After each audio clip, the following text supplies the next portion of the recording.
Our next speaker is Professor Massard, who is based at the University Hospital in Strasbourg. I had the pleasure of meeting in Strasbourg a few years ago while visiting Professor Wilm.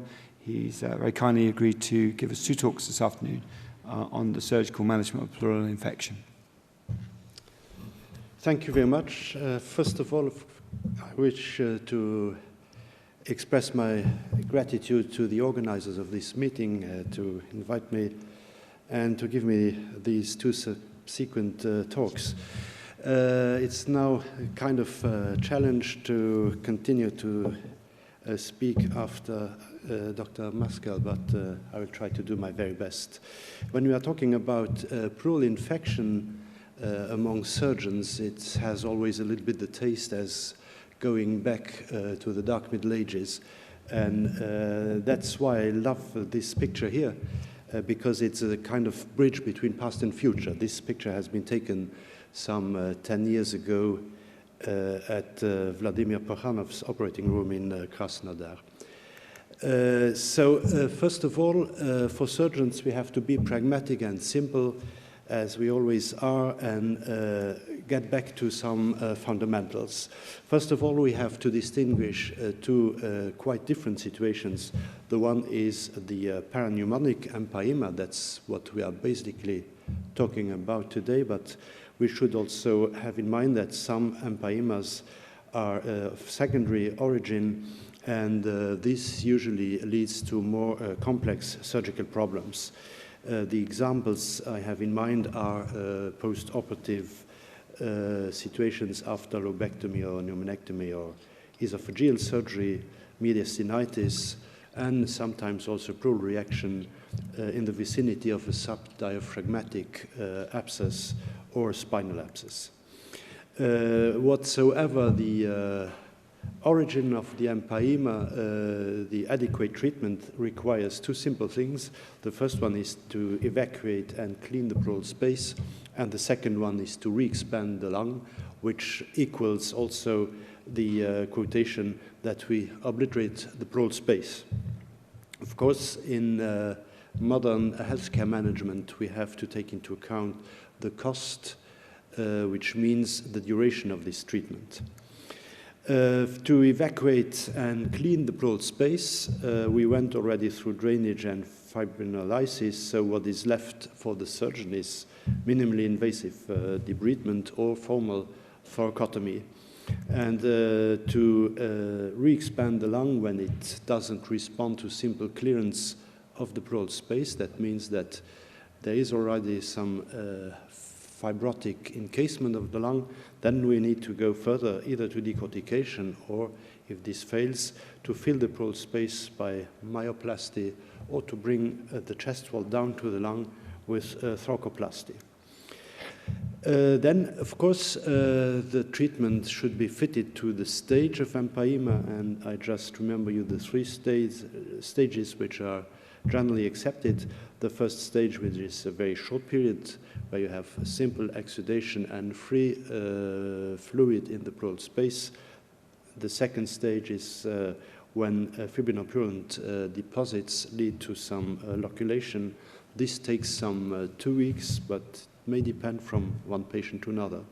And the third stage is the organized fibrosis, where you have pleural peel, and it will make it more complex to bring the lung back to the chest wall. So now a short review of what the surgeon can offer stage by stage. For the first stage of exudative pleuritis, it is quite easy to answer the 2 commandments with either thoracentesis or tube drainage. If there's a few fluids, we know that spontaneous resorption under antibiotic treatment is possible. It becomes more interesting for the surgeon when we move to stage 2, because there, of course, to evacuate is a little bit more difficult than just putting in the chest tube.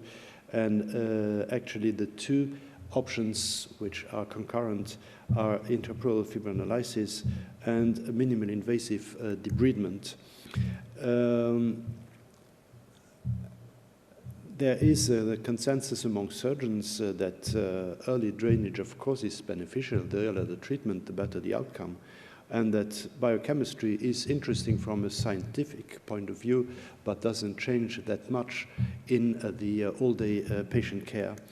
Fibrinolysis is credited a relatively high success rate and reasonable duration, but has been criticized some 20 years ago, where some authors said, well, when you put in some streptokinase, you don't have any fibrinolysis, you have just an exsudative reaction, which explains the increased amount of drained fluid. However, when we go back to our daily practice, when we see this fluid disappearing on the X-ray, I cannot imagine that it is just an exsudative reaction to the enzymes. The second way to go for is the minimally invasive debridement, which is also credited in a high success rate and a very short duration of treatment, all more or less the same than we would observe with spontaneous pneumothorax, although the disease seems to be a little bit more difficult. The use of VATS is finally not an innovation because there are some authors who did already such treatments with the so-called medical thoracoscopy some 30 years ago. Of course, in nowadays practice, it is much better to do this with the video control and, of course, under general anesthesia. We have one randomized trial, though with very low cohorts. I do not remember exactly the figures, but I think there are some 20 patients in this trial only. So we have to be careful interpreting these data, but you see that the VATS group has a shorter drainage time, shorter hospital stay, a higher primary success rate, and a lower cost than the streptokinase group. We are careful when interpreting this, but please remember that in oncology, when you have a trial with 30 or 40 patients, it may dramatically impact onto practices. The advantages of an early surgical management is, of course, that we have an accurate staging of the empyema. When we look inside, we see immediately whether this is just a loculation or a beginning encasement. And by this way, we will be able to do the appropriate treatment at once. We are striving to an immediate complete remission of the disease. We are establishing an effective drainage of the pleural space. And we expect by this way to have a reduced duration not only of the treatment, but also of disability or dependence afterwards. If we are moving to stage 3 now, then of course the chest tube, some minor debridement is not effective. We need to take off the pleural peel from the lung and to do a proper decortication. It is certainly easier in an open fashion than in a VATS operation. However, this is an interesting slide some 30 years ago, how aggressive North American pulmonary physicians can be. If you see, there are 71% who voted in favor of an aggressive treatment of stage 2 empyema, not only thoracoscopy, but also a classic decortication through formal thoracotomy. The next question is how far VATS may impact onto our patient management. First of all, I found this paper, which I like because there's some innovative aspect. The authors compared the lung volume with a CT scan between two groups. The ones got only a chest tube, the other ones a decortication for post-traumatic empyema. And I apologize for the word decortication, which has jumped on the slide, but definitely there is a larger increase of lung volume owing to a formal decortication. VATS has been well assessed in this single-arm cohort study where 130 patients were included, you see that there was a sharp decision for stage 2 empyema with loculation on CT, a C-reactive protein over 100 milligram, white blood cell count above 10,000, and no visible pleural peel. So the conversion rate, reoperation rate was quite reasonable, though the drainage time was longer than we could expect from the previous randomized study. Last but not least, no recurrence at 6 months and reasonable function testing. This study compared in a non-randomized fashion VATS to formal thoracotomy. I'm a little bit surprised that it takes less time to do a decortication by VATS than by open surgery. Cannot understand.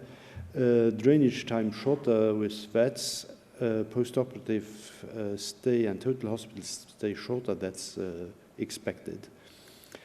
If we go further into this study, we see that the operative mortality was lower with VATS. So if there is such a substantial mortality, this means that there were some very sick patients in, of course.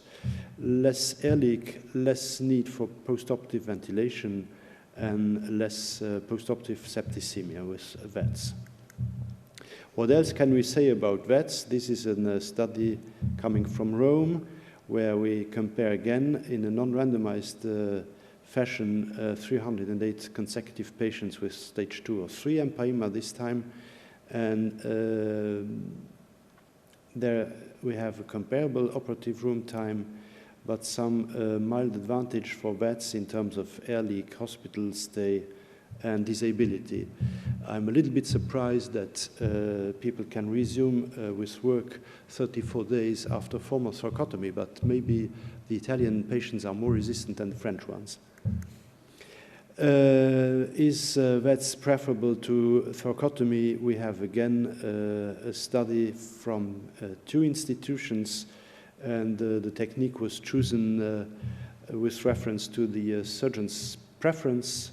There was absolutely no difference in this study regarding bleeding, drainage, hospital stay complications, but some mild advantages for VATS with a shorter OR time, less pain, better cosmetic outcome, and higher patient satisfaction at 6 months.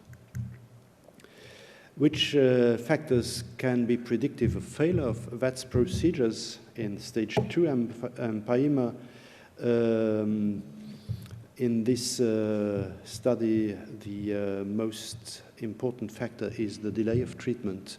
The longer you wait, the more you get fibrous entrapment of the lung, and the more tedious it will be to free up the lung. And then, of course, gram-negative germs, which would orientate us to a hospital-acquired infection. A very interesting fact also is this primary success rate of the initial treatment. In this study, simple drainage was less effective than immediate VATS or thoracotomy. And last but not least, the authors went further and looked which are the risk factors for death owing to empyema, and multivariate analysis just underlined the importance of the Karnofsky score. But in univariate analysis, we find again the failure of the initial treatment as a risk factor, which is credited an odds ratio of something like 11. So this is a perspective of which technique is employed. This is data from the STS database in North America. You see that VATS is becoming increasingly popular, and formal thoracotomy is going down. Some words to conclude. I would propose you this kind of algorithm where we would say that if we have an early empyema with free fluids, then of course we don't need the surgeon. If we have a loculation, we would go for a VATS procedure. If there is a full, I mentioned that sometimes even if you have the impression of free fluid, the lung does not expand. Then of course it makes sense to go in with a VATS exploration and to see if we get the lung to expand with simple debridement, and if not, we move forward to decortication. If the empyema is already at the second stage loculated, then it makes sense to go in by VATS to debride, to free the lung, and if this fails, we go to decortication. Then of course becomes increasingly more complicated. If we are not able to free the lung with a formal decortication, then we have several other options, and we will discuss them in my second talk. I thank you for your attention.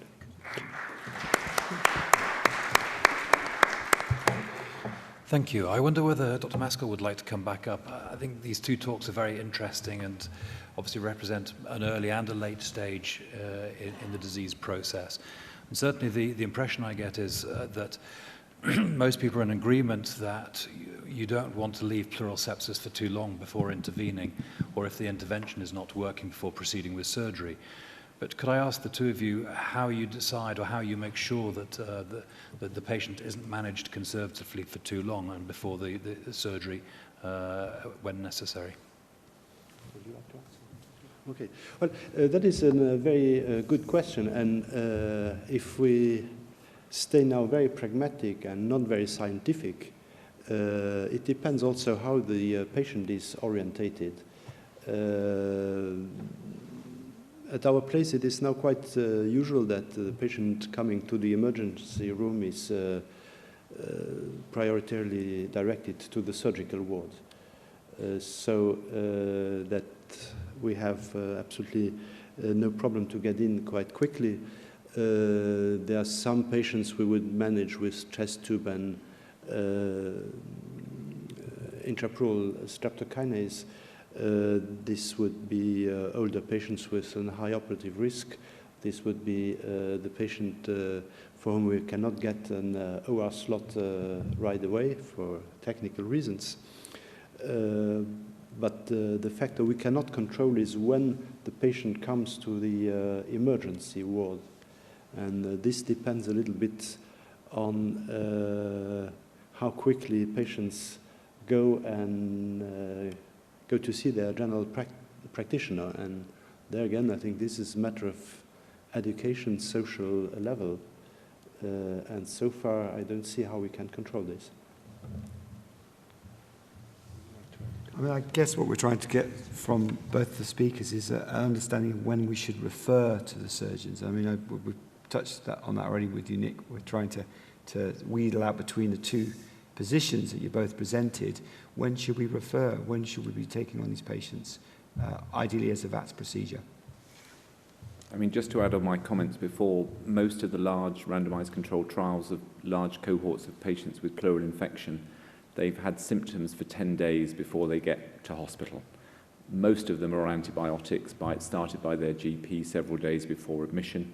And when they come in, if you call that day 0 into hospital, I would like to see appropriate patients having a tube put in under ultrasound guidance on day 0. I think you then get an idea on day 1 whether they're actually going to drain fully with lung re-expand without loculation, and therefore they can just, that cohort, if they're doing well, can carry on.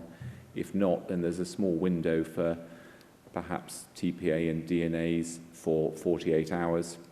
And if they're not responding to then really on day 3, 4, that's when I would like to see, interactions with the surgeon saying, we've got this case, can they be transferred for a VATS? So I think in reality, though, there are lots of things that make those stages not as quick as I've just said.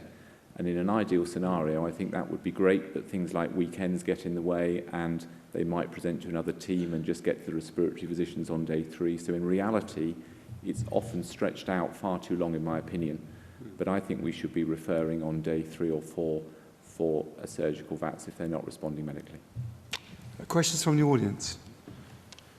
Well, while we're waiting for a question from the audience, I mean, I think certainly as a surgeon, we echo what you're saying, Dr. Maskell, that we think patients should be referred sooner And that's certainly, I suspect, what a lot of the audience also feels.